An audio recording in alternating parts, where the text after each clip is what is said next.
Recording 39. You will hear a telephone conversation between the organiser of a park run and a woman who wishes to take part in the run. First, you have some time to look at questions 1 to 6.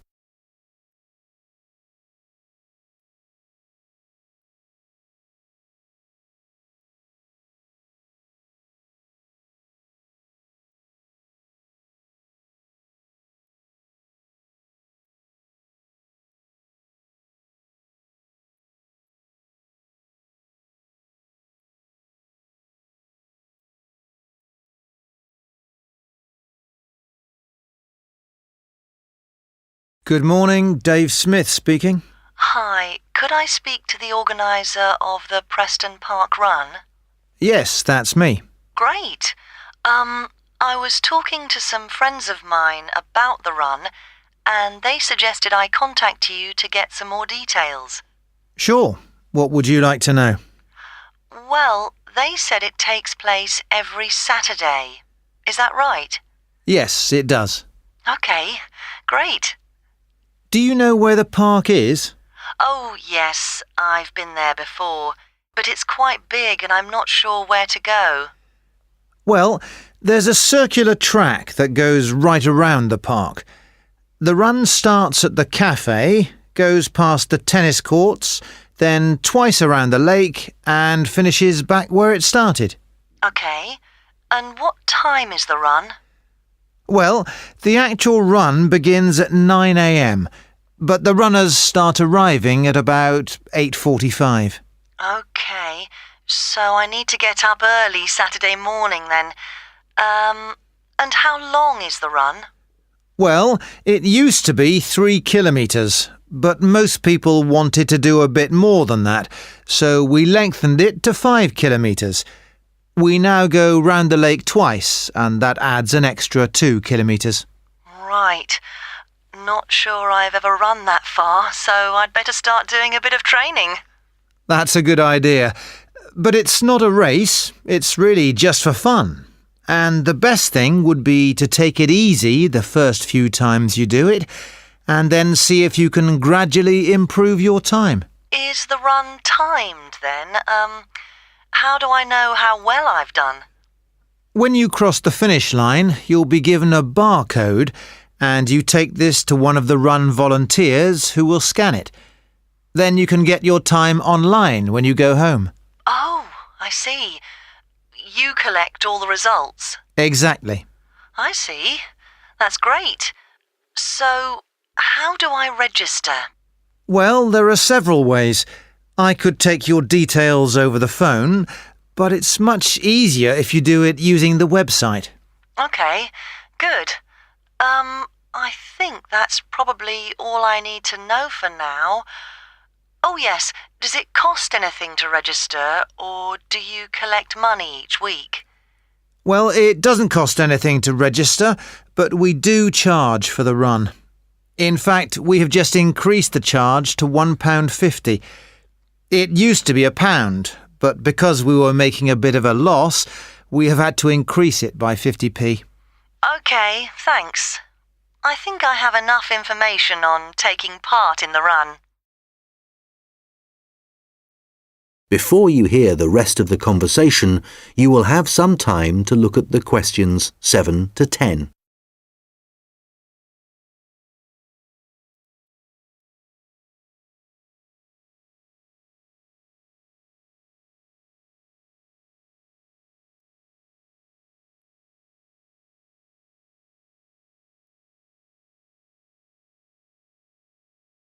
Now listen and answer questions 7 to 10. You mentioned volunteers. I have a friend who is interested in helping out. Can you give me some details so I can pass them on to her? Sure. Well, you need to ask your friend to contact Pete Morn. He manages all the volunteers. Okay. I didn't quite catch his surname. Was it Morn? M-O-R-N? No, just a bit more complicated. It's M-A-U-G-H-A-N.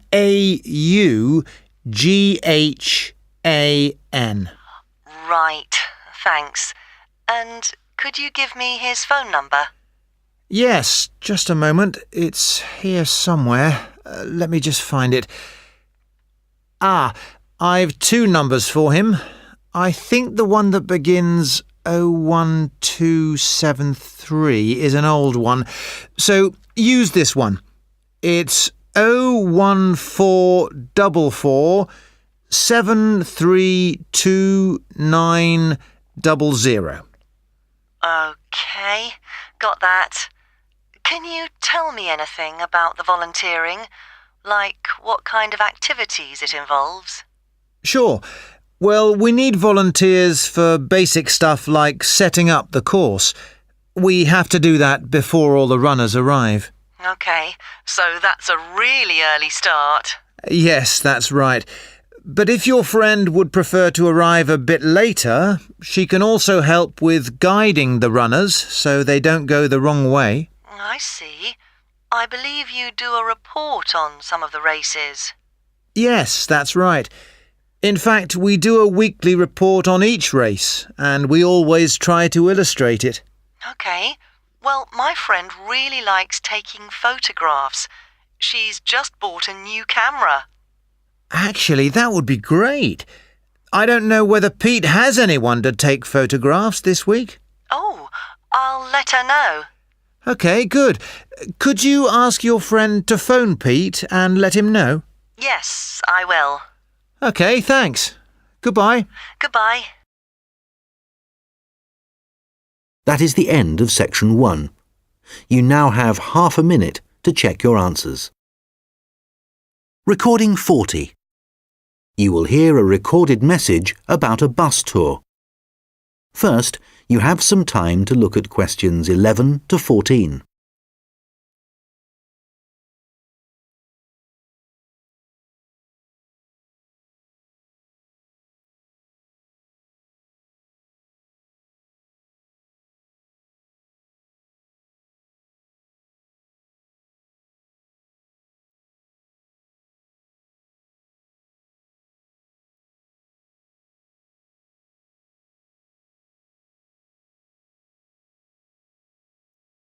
Thank you for calling the phone line for the Pacton-on-Sea bus tour. This is a recorded message lasting approximately 4 minutes, and it provides general information on the town bus tour.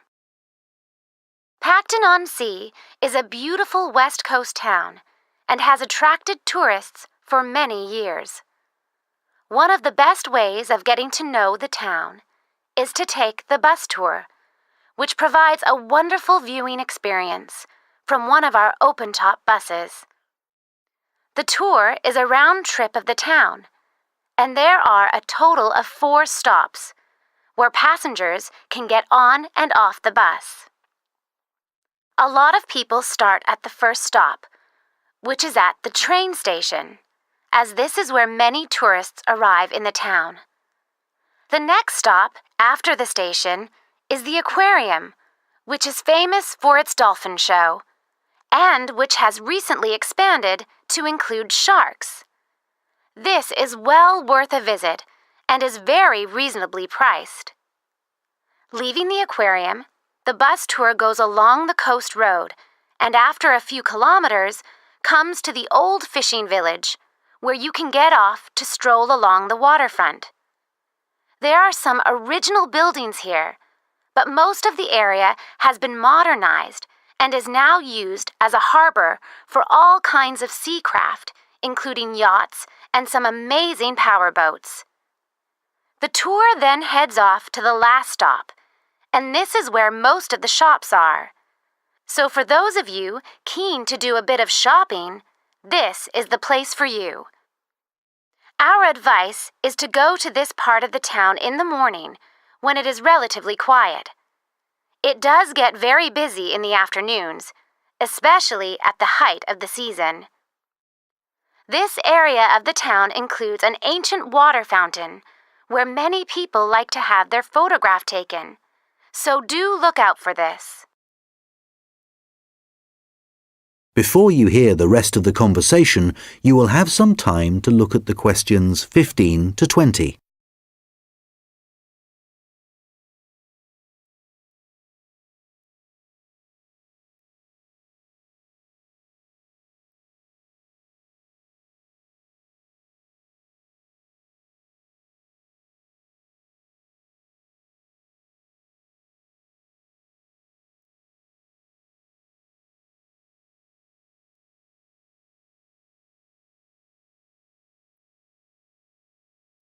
Now listen and answer questions 15 to 20. Now, some details of the costs and timings. A family ticket, which includes 2 adults and up to 3 children, costs $30. An adult ticket costs $15. Children under the age of 15 are $5, and student tickets are $10, as long as you have a student card. All tickets are valid for 24 hours, which means that you can get on and off the bus as many times as you like within a 24-hour period. So you could, for example, start the tour in the afternoon and complete it the following morning. The first bus of the day leaves the station at 10 a.m., and the last one of the day leaves at 6 p.m. Buses leave every 30 minutes, and each tour takes a total of 50 minutes. There are many attractions at each of the stops, so wherever you get off the bus, there will be plenty to do. The bus tour tickets do not include entrance to any of these attractions apart from the museum, which is located near the aquarium. Some buses have local guides who will point out places of interest and will provide information on the town. However, we cannot guarantee that every bus will have a guide, and so we also have an audio commentary that has been specially recorded for the bus tour by the tourist office. Headphones are available on the bus, and these are easy to operate. There is no extra charge for these. Just plug in, select the required language, and adjust the volume. Due to the winter months being rather cold and wet in Pacton-on-Sea, the bus tours only operate from March to September. The weather is usually warm and sunny during these months, so remember to bring some sun protection, especially on hot days. And of course, it does occasionally rain here in the summer, so if the weather looks bad, remember to bring some rainwear. The bus tours are available no matter what the weather. At the height of the summer, the tours can get very busy, so you are advised to book. You can book tickets online, over the phone, and also at the station, and at any of the other tour stops. When booking over the phone, you can collect your tickets at any of the stops at the start of your tour. When you do it online, you can print your e-ticket, which you must remember to bring with you. Thank you for calling the Pacton-on-Sea phone line, and we look forward to seeing you soon on one of our tour buses. That is the end of section 2. You now have half a minute to check your answers. Recording 41. You will hear a conversation between an admissions officer and a manager from the university's technologies department. First, you have some time to look at questions 21 to 26.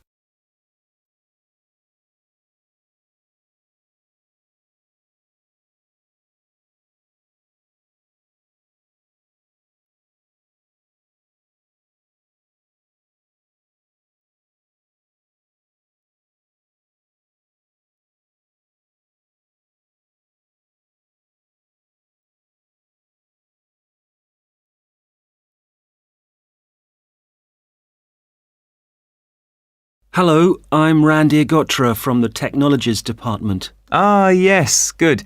I'm Dave Hadley. Thanks for coming to see me. That's okay. I believe you want us to do some work for you. Yes, that's right. I'm responsible for student admissions to the college, and I use a computer system to help process student enrolments and to do the timetabling.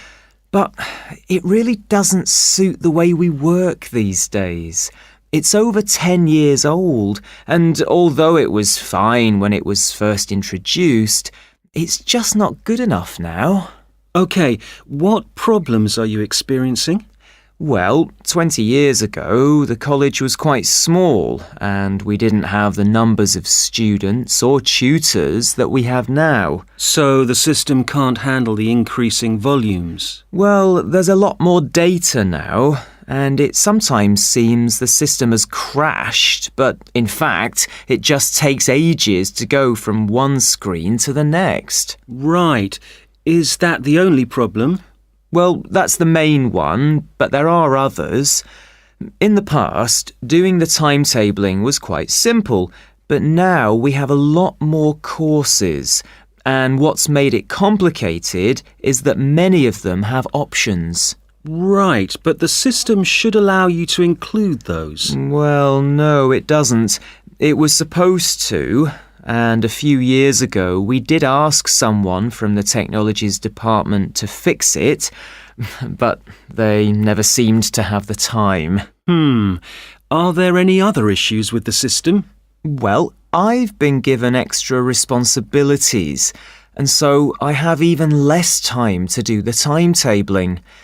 If there was anything you could do, Randir, to make the process more efficient, that would be really helpful. Well, it sounds like you could do with an assistant, but that's obviously not possible. So what about having an online system that students can use to do their scheduling? How would that work?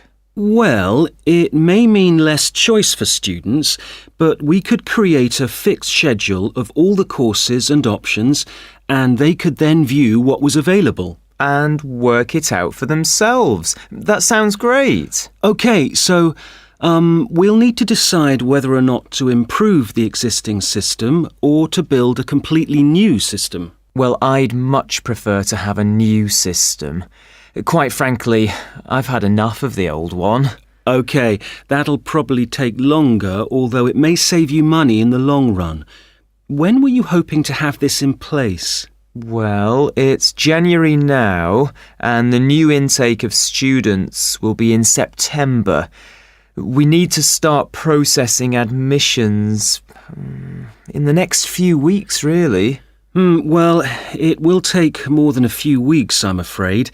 As an initial estimate, I think we'll be looking at April or May to improve the existing system, but for a new system, it would take at least 9 months.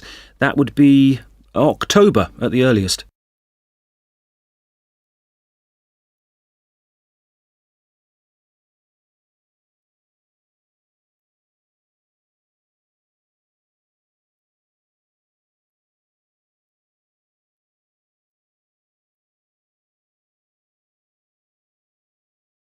Now listen and answer questions 27 to 30. What are the next steps if we are to have a new system? Well, the first question is, do you have support from your senior management? Yes, I've already discussed it with them, and they're also keen to get this work done. OK, because I was going to say that's the first thing you need to do, and without that we can't go ahead. Yes, I've done that. That's good. Actually, they mentioned that there's probably a form I need to complete to formally start the project. Yes, that's the next thing you need to do. I'll send you an email with a link so you can fill it in online. It's called a project request form. OK, great. And then what happens? Well, I have a list of things, but I think the third thing you should do is see Samir. He's our analyst who will look at the system and identify what needs to be done. OK, can you send me his contact details and I'll set up a meeting with him? OK, that's good. So we should soon be able to get a team together to start the work. Some members of our team work in different locations, so it's not easy to have face-to-face meetings. That's okay. I'm used to having conference calls, providing they're not late at night. Right, so I'll send you details of the team, and if you could set up a call, that would be great. Okay, I'll do that. Thanks. That is the end of section 3. You now have half a minute to check your answers.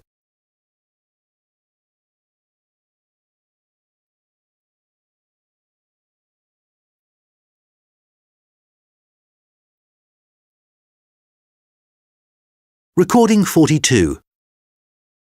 You will hear a lecture about how the production of ceramics, such as plates, pots and glass, first began. First, you have some time to look at questions 31 to 40.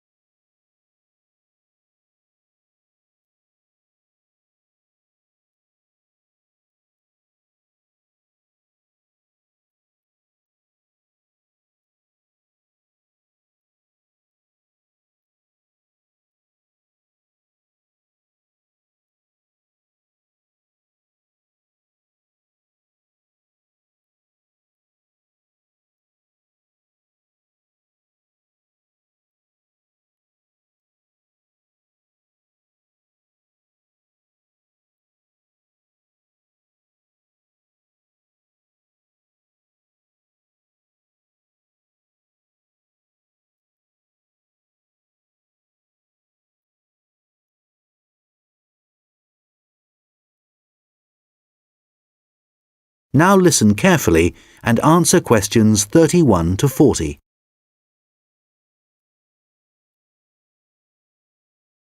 Hi everyone. Today I'm going to be talking about the origins of ceramics. So first of all, let's start off with, what is a ceramic? Well, generally speaking, ceramics are what you get when you apply heat to certain inorganic, non-metallic solids and then allow them to cool. And examples of ceramics are everyday things like earthenware pots, crockery, glassware, and even concrete. So how did it all begin? Well, it all started around 29,000 years ago, when humans discovered that if you dig up some soft clay from the ground, mould it into a shape, and then heat it up to a very high temperature, when it cools, the clay has been transformed into something hard and rigid. And so what did those first humans do with their discovery? Well, they created figurines, which were small statues and which depicted animals or gods or any shape that the clay could be moulded into. And all this activity was centred around southern Europe, where there is also evidence of ceramics that were created much later. The early humans also found a practical use for their discovery, such as storing things like grain, although there were drawbacks. The pots were porous, so that although they could carry water in them, it wasn't possible to store it over a long period. And also they were quite brittle and shattered very easily if they were dropped. But despite these problems, it was many thousands of years before there were any improvements. In China, at around 200 BC, they discovered that by adding minerals to the clay, they could improve both the appearance and the strength of the ceramics. But it took nearly 1,000 years before they perfected the process to produce high-quality ceramics known as porcelain. And once they had perfected the process, they kept it a secret for another 1,000 years. Compared to the first ceramics, porcelain was lighter, finer, harder and whiter, and became an important commodity in China's trading with the rest of the world for hundreds of years. In fact, it became so valuable that it was known as white gold, and spies were sent to China to discover what they did to the clay to produce such high-quality merchandise. It wasn't until the 18th century that the secret began to unravel. A German alchemist called Johann Friedrich Böttger was asked by the king to make gold out of lead. Unfortunately, Böttger failed to achieve this and soon gave up. But in order to please the king, he attempted to make high-quality porcelain. And after many years of experimentation, he discovered that by adding quartz and a material called China stone to very high-quality clay, he managed to get the same results that the Chinese had been achieving for the last 1,000 years.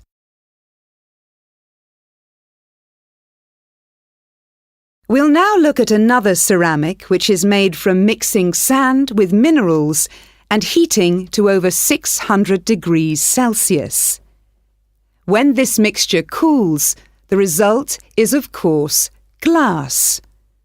The main difference between ceramics made from clay and glass is that clay is made up of crystalline plates which become locked together in the cooling process, whereas glass cools too quickly for crystals to form. Apart from that, the process of heating up naturally occurring materials to transform them is the same. The origins of glass date back to 3500 BC, but it wasn't until the Roman Empire, 2,000 years ago, that the art of glass blowing and the practical uses of glass became more widespread. One of the more innovative uses was to use it in windows, as up until then they had just been holes in walls. It must have been very drafty in those days. The Romans were also responsible for inventing concrete, and although the origins are uncertain, experts think that this is largely due to the high level of volcanic activity in the area. The Romans observed that when volcanic ash mixes with water and then cools, it gets extremely hard and almost impossible to break up. The chemical reaction that follows is very complex and continues for many years, and the concrete just keeps getting harder. Evidence of this are the numerous Roman remains that are still standing, many of which are almost completely intact. One of the most important facts about concrete for the Romans was that it can be created underwater. As the Roman Empire grew, the Romans needed to take control of the seas, and for this they needed to build harbours capable of holding a fleet of ships. Pouring concrete mixture into the sea immediately started the hardening process, and rather than just dissolving in the mass of water, the substance was tough and long-lasting. This strange characteristic of concrete made a significant contribution to the success of the Roman Empire.